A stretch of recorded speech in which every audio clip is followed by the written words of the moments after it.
One of the strange things about the B2B landscape is companies do great marketing to attract and engage prospects. They deliver value-added content, optimize their SEO, leverage social media creatively, participate in communities, and drive brand awareness. But when people come to their websites, there's a disconnect. Homepage messaging is confusing and uninspiring. It's difficult to find information about the product, how it works, and whether it's a good fit. And it's not obvious what someone should do next, such as book a demo or a meeting, download an ebook, or send a message. It's like asking someone to go on a date to a nice restaurant and you show up wearing a stained t-shirt and jeans. Today, I'm talking with Sam Dunning, the co-owner of WebChoice, which helps B2B companies with websites and SEO.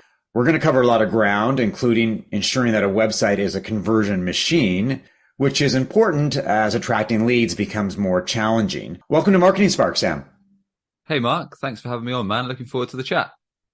Why don't we start with a nice, juicy softball question, get you to talk about the biggest mistakes made by companies with their websites. As I talked off the top, there are some really good companies with great products, but their websites are like they cut off their nose to spite their face. And I always find that confusing and troubling at the same time. There's an endless list. I could go on for days, but I think one of the most important problems that B2B companies especially make when it comes to their website is that they do not resonate. And when I say that, I mean they do not resonate with their target client, the actual prospects that they want to engage. And ultimately, most of us, especially in the B2B world, want our website to act as our best sales rep, as our best salesperson, because we want it to fuel our sales team with a steady flow of qualified demos, consult requests, or leads.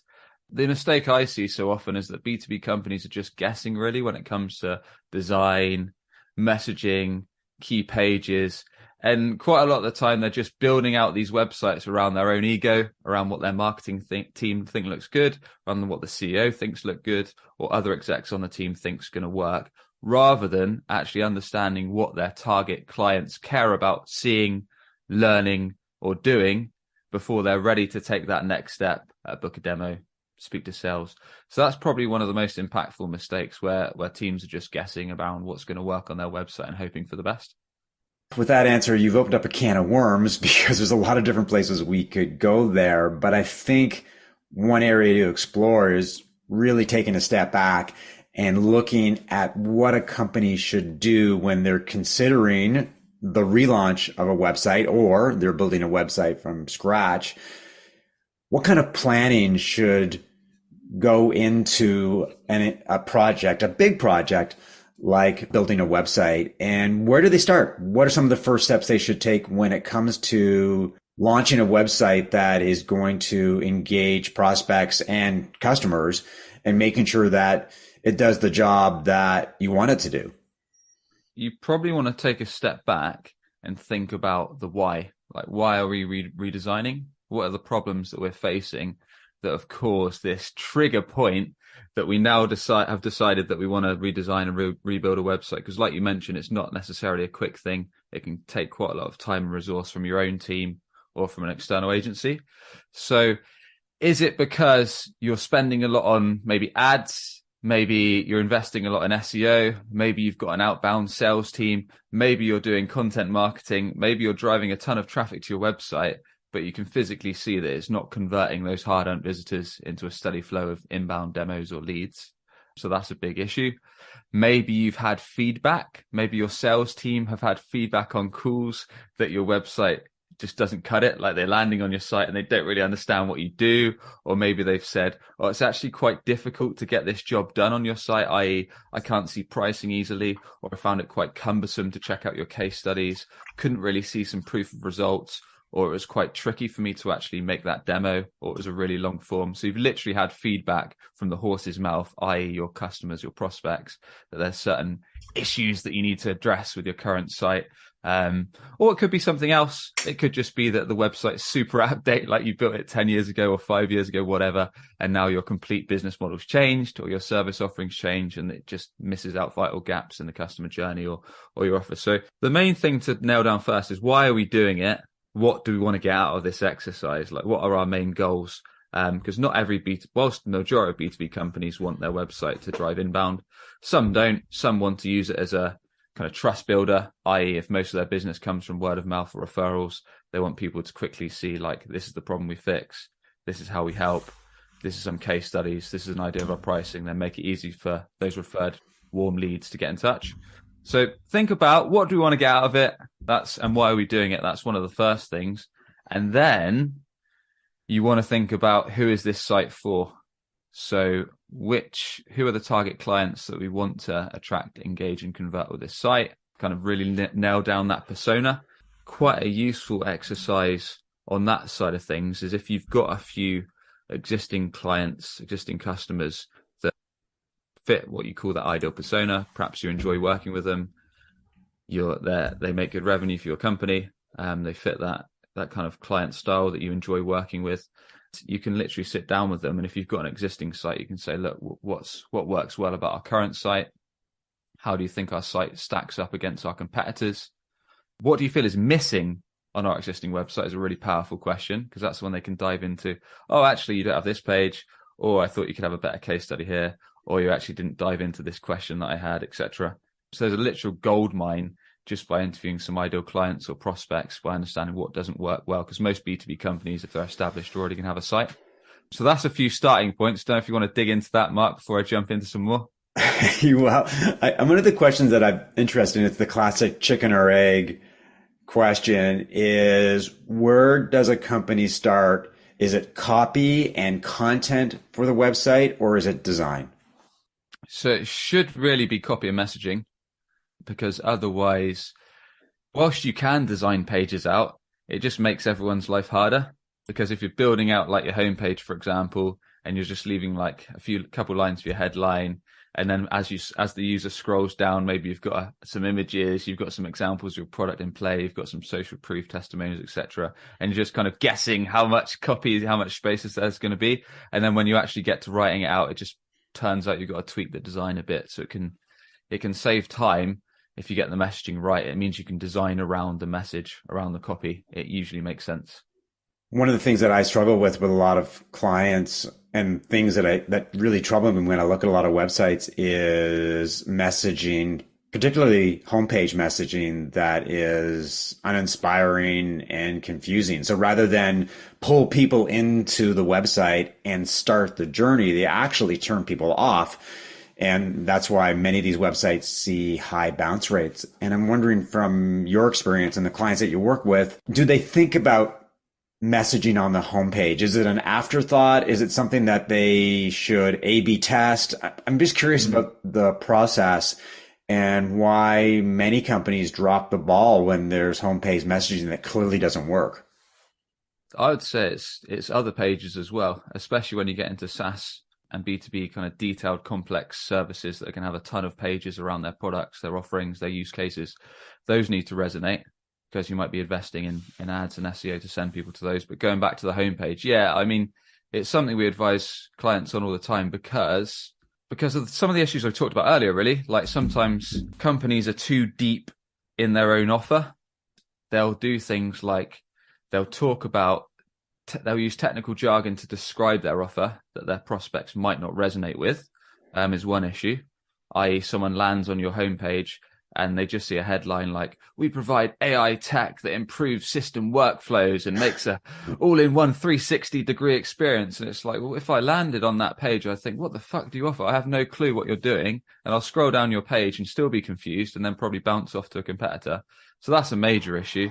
And I often say, if you're not sure how your prospects describe your offer, then you can't go far wrong being super simple, i.e., we do A to improve B, or we help X improve Y. Like, that's a fine starting point. And then once you understand the actual words your prospects use to describe your offer, then you can go in a bit deeper. In fact, there's a couple kind of frameworks that I've over the years around homepage headlines So one is just a simple, we do A to improve B. Another one is you can point out the enemy in your world. So if there's a monster, if there's a company, or if there's something that you absolutely hate, i.e. in our world, SEO might be agencies kind of using sales tactics to try and sell you a massive SEO plan that you might not need. So we might say something like, no jargon, no hard sell, just organic growth for your website, or something like simple like that, where you literally lay down everything you hate about your competitors and list out their flaws. But yeah, I mean, the simplest way to say it is with a homepage. If you confuse, you lose. So ultimately, you want to be as clear as possible, because if someone lands on that homepage, they want to know what you do, how it's going to help them, and then an easy way to take the next step, whether that is learning more, checking pricing, or booking a demo. Those are some of the fundamentals before you get into in-depth messaging strategies.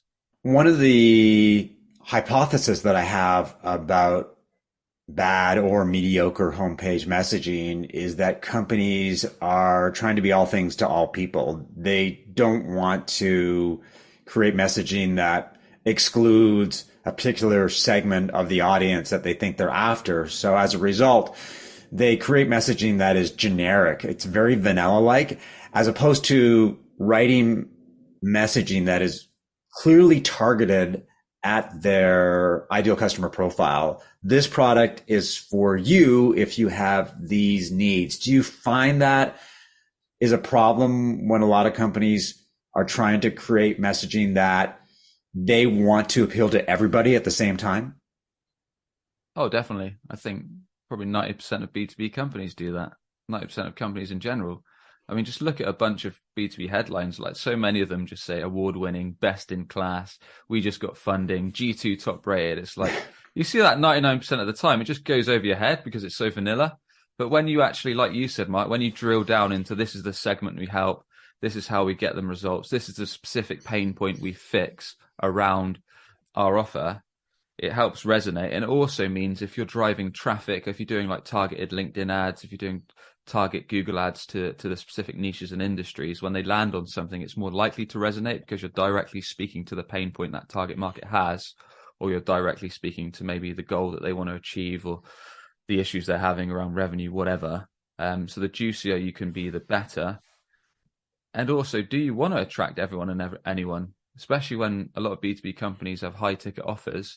So if you're just attracting like a bunch of prospects that don't fit the right persona, I mean, what's to say they're not going to have cash to invest in your offer, or they're not going to be the right fit, and all these kinds of problems that might cause? Yeah, I run into that. I have a client that is struggling with attracting leads. The problem is they're getting a lot of tire kickers. Right. They're getting people who are not the ideal customer. They don't have the budget. They don't have the needs, but the marketing attracts them, and they get to the website and they fill out the ask for a demo form, and it turns out they're not really the type of customer they want. And I think it has a lot to do with their homepage messaging. I watched a YouTube video in which you talked about the 7 must-have pages on a website. Can you quickly run through these pages? And then I'd like to drill down into best practice for a few of them, particularly home, about, pricing, and contact, which I see as the key pages, but in many cases, some of them are afterthoughts, and some of them just aren't well designed and structured. So why don't you talk about the 7 must-have pages, and then we can explore some of the pages that I think play a key role. Yeah. So I wrote an article and did a video, like you said, a little while back. And in my opinion, this was basically after, because I run a podcast too called Business Growth Show. And just like yourself, Mark, I've interviewed a ton of kind of VPs, CMOs, B2B companies, and assessed like our own website to get an idea of what pages on our own sites, on client sites, on prospect sites, basically get most visited and people actually care about. Usually, when someone lands on your site, they essentially want to get a quick idea of what you do, problem you fix, how you're going to improve their life or improve their business or get them certain result that they care about. And based upon the fact you quickly do that with your homepage, they're probably going to flick to case studies or results, check out you can do what you claim you can, maybe look at some customer video testimonials, look at some reviews on G2, Capterra, whatever, then check out they can actually afford what you do. So they're going to check out your pricings within their budget. So if you're a SaaS offer, you've probably got 3 tiers. If you're a service offer, perhaps you say, look, this type of service starts at this rate, this type of service starts at this rate, and this one's at this rate. And then on the basis that you check all those boxes, as long as it's easy for them to speak to sales, like book a demo or book a consult, whatever that CTA is, then they're probably going to get in touch if you fulfill all those boxes and have a website that does the basics right, i.e. decent load page time, design that's actually engaging and attracts them, and messaging is right. But I think you're asking for some of those specifics around the pages, right? Yeah, why don't we start with the homepage? Because obviously it's the page that attracts the majority of website traffic.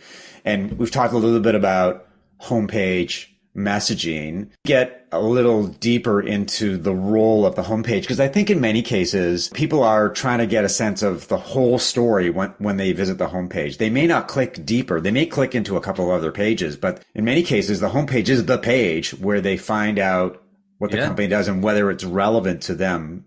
Can you talk about what that page needs to have on it so that it gets people into the consideration funnel? It gets them thinking about, maybe this is the option for me. Maybe I should click on that button so I can book a demo or reach out to somebody.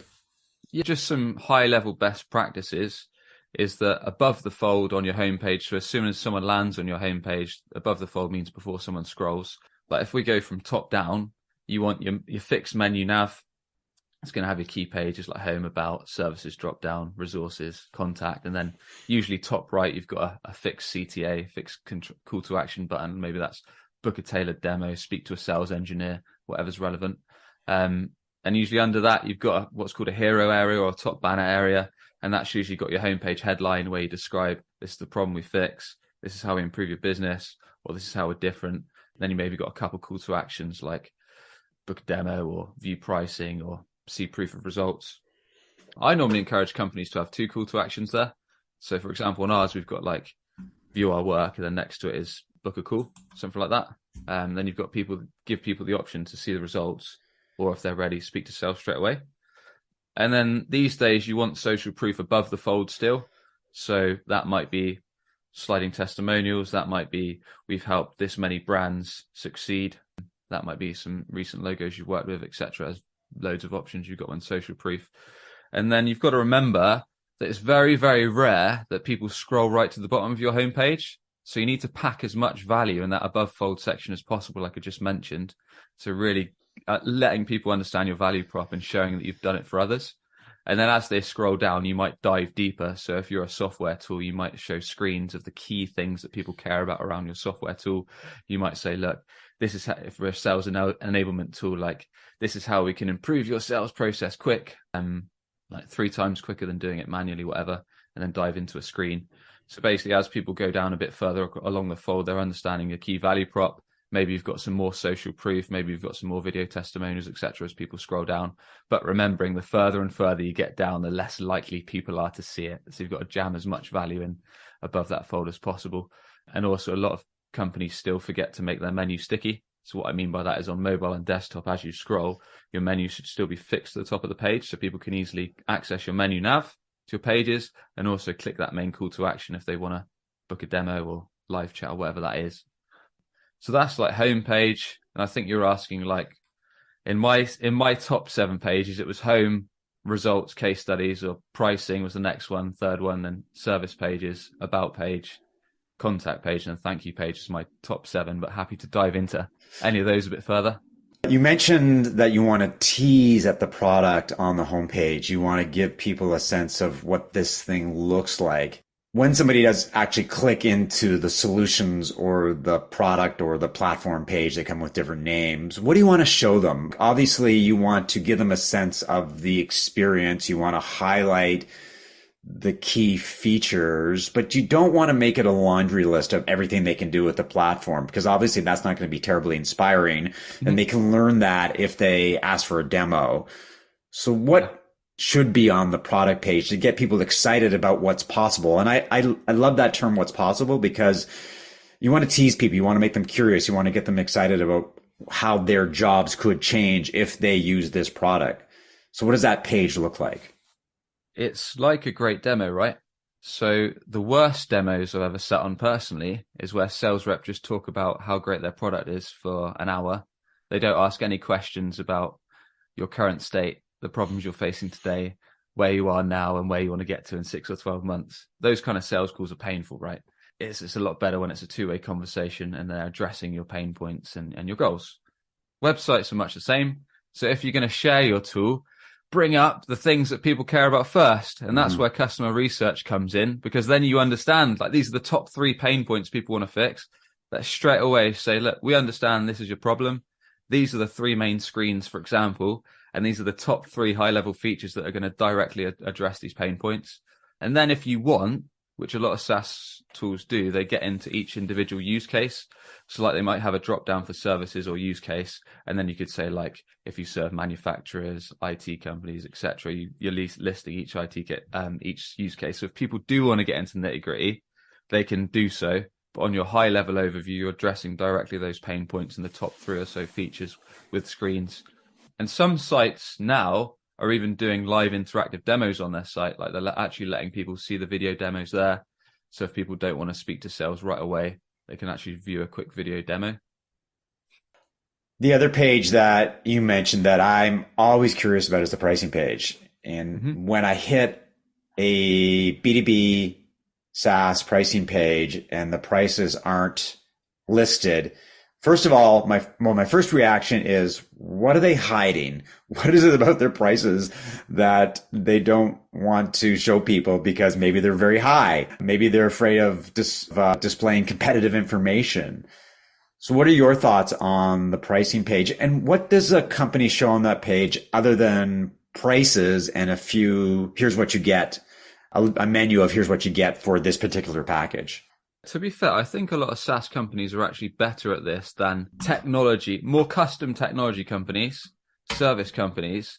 A lot of those companies are just scared stiff to share their pricing. Yet when you speak to their sales team, they'll tell you, yeah, we're speaking to tire kickers like all the time. We're just wasting our time on these leads that can't afford what we do. I've had arguments with like marketers at Zoom Info, like Cognism and famous companies, because they're not doing it. I'm sure their sales team, if I spoke to them, they'd tell me, yeah, we get a bunch of tire kickers all the time. Now, the reason that pricing pages are probably one of the most impactful pages when done right that a B2B company can do is because, yes, if you're a SaaS company, you've got 3 tiers. It's simple to show pricing A, B, C, and then maybe have a high level quick few points on the most common features people actually care about. If you're a service-based company, it gets a bit more difficult. That's when you probably want to give a range, i.e. we do a silver tier. It's between $5,000 to $10,000. We do a gold tier between 10 to 20 grand, and we do a diamond tier between 20 to 30k as an example. And then you list again the core features. But the good thing about not only sharing pricing is going to qualify prospects in terms of do they have cash to actually be able to work with us, but then you can back up your claims. So as people are scrolling through that page, you can use custom interview videos. Like, this is a customer we had with a similar pain point. This is the problem they came to us. This is why they chose us. This is why they invested the money. This is how their life and business has improved as a result of working with us. You can also use testimonial sliders. You can use brands worked with, and you can answer common questions on that page around pricing. Literally, like, why are you so expensive? Why are your competitors cheaper than us? How long does integration take? Do I get a dedicated account manager? What are renewals like? Am I locked in on a contract? So all those questions that your sales team are literally getting on a day-to-day, address them directly. It's going to make prospects less skeptical. It's going to show transparency, and it's going to feed your team better qualified leads, thus saving you time and your prospects time. The last page that I want to dive into is the one that I spent a lot of time thinking about. I recently wrote a series of posts on LinkedIn about it, and that's the About page. And what triggered my LinkedIn posts was visiting this About page for a very cool company. What I want to know right away is what you do and whether you're relevant to me. And instead, I got this creative, our company has cool people working for it. And frankly, I don't care about your cool people. I don't care whether you have a cool office. What I care about is me and whether what you do is going to help me drive my business forward and is going to make my life easier in terms of the jobs that I have to do every day. So what are your thoughts on the About page? What does it need to do? What are some of the key elements that need to appear on it? I think the About page is a good one because if you look into your analytics, like if you've got Google Analytics on your site, it'll probably surprise you how many people visit it. Up until a while, our own About page was the second most visited page after our homepage. Now I think it's like homepage, pricing, and then about, which is still like a significant amount of traffic. And a lot of websites will have similar. And if you've just got, like you said there, your about page is like, oh, we're award winning, we've been in business 30 years, like here's our team, here's our dog, and you're like a really creative company. It's like, who cares? I often advise companies to share maybe a brief snippet about the founder story, why the company was set up and what are the motives behind it. Get to the point about the problems that you fix, i.e. typically we work with this type of business that's struggling with this or frustrated about this, and they want to improve these results. So that should be kind of above the fold content. And then I usually advise businesses to direct to something relevant. So maybe we've got a call to action like view some case studies, here's some recent work we've done, or here's some clients we've helped that struggled with these problems. Here's our useful resource, i.e. a recent article on this, or here's our podcast where you can learn more about kind of what we do and get some free tips, the niche that we serve. And then maybe later on, if you do want to put some key team members, like not the accounts team, like, yeah, I don't know, the customer service team, the tech team, whatever, that's fine. So those are the few of the points that I normally advise. So really, like you said, making it about what's in it for the prospect rather than how great or awesome your own team is. The other area that I wanted to talk to you about, and this is sometimes the most contentious or the most controversial, is CTAs. Great website, great messaging, easy navigation, all the good things that you want on a website. And then people don't see the CTAs. They're not as obvious as they should be, or the CTAs are unidimensional, ask for a demo, or the CTAs are buried in the bottom of a page. And so you do all this great work and then people don't convert because you're really not telling them what they should do next. What are your thoughts on CTAs? And as important, what are some of the alternatives to the classic B2B SaaS CTA of ask for a demo?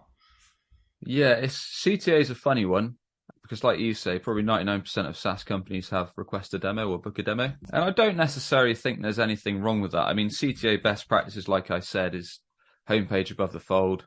Most information pages, you want it above the fold, and then you want it stuck in your sticky menu nav on mobile and PC. You probably want it a standout color, and you probably want it fixed to the top right, so no matter where someone is on the page, they can easily access it. Now, with that aside, descriptive call to actions are good, i.e. if you describe the exact action that a prospect might take and what the outcome will be as a result of clicking that, but only if they're actually relevant to what your prospects describe your offer as, or what they describe they want to do. I.e., if the first stage of your process is booking an audit, maybe that makes more sense than booking a demo. I.e., book your tailored audit. If you're more of a complex offer, and it's not like we're going to show you a screen share on day one, because that's not relevant, because we've got a really complex B2B product or service here, and we probably need to run an audit with you first. So what is it that prospects actually ask you for on sales calls? How do they refer to your service? Then maybe consider putting that in your CTA as the first step. That's something I usually advise. And then you can test it. Like if you've already got a decent amount of traffic coming to your site, perhaps you test a CTA on a certain amount of pages. And if you find that it drops a lot after you change it from demo to something else, you might want to switch it back. Whereas if there's an uplift in click-through rate, then maybe you can tell it's working well. So there's nothing wrong with testing those things. Something that I see a lot in terms of an issue is kind of decent demo pages or contact pages. So a lot of the time, the actual pages businesses use to capture details are poor, i.e. you don't have your contact form or your demo form or your calendar form above the fold. Instead, you just got a load of info about your company, and then someone's got to scroll right to the bottom of the page. I mean, some simple best practices around the demo page or the contact page itself is you can remove menu nav so there's no distraction. You can straight away have like book a call with our sales engineers or whatever that line is, maybe a calendar there or a simple form where people can put their details in. And then backing up with social proof, because some people might be anxious around what happens next. So maybe you've got a customer review video or some testimonials. Maybe underneath it, you've got some FAQs around what happens after I book some time, like explain the actual process after sales, after someone books a sales call. And then another often neglected page is the thank you page. So when someone actually takes the time to book time on your team's calendar, then actually saying, well, thanks very much. If it's a calendar, we'll be in touch to arrange a time, or if they've already booked it, here's some links to some useful resources, podcasts, video articles, etc. Because sometimes you book a demo or contact consult request on a page and the page just refreshes and you're not actually sure if anything's happened. Right. You're just bamboozled, like, will they get in touch? Will they not? Whereas if you have a clear thank you page, it just clears everything up and makes prospects excited to speak to your team if you give them some useful resources and kind of show that how quickly you're going to be in touch.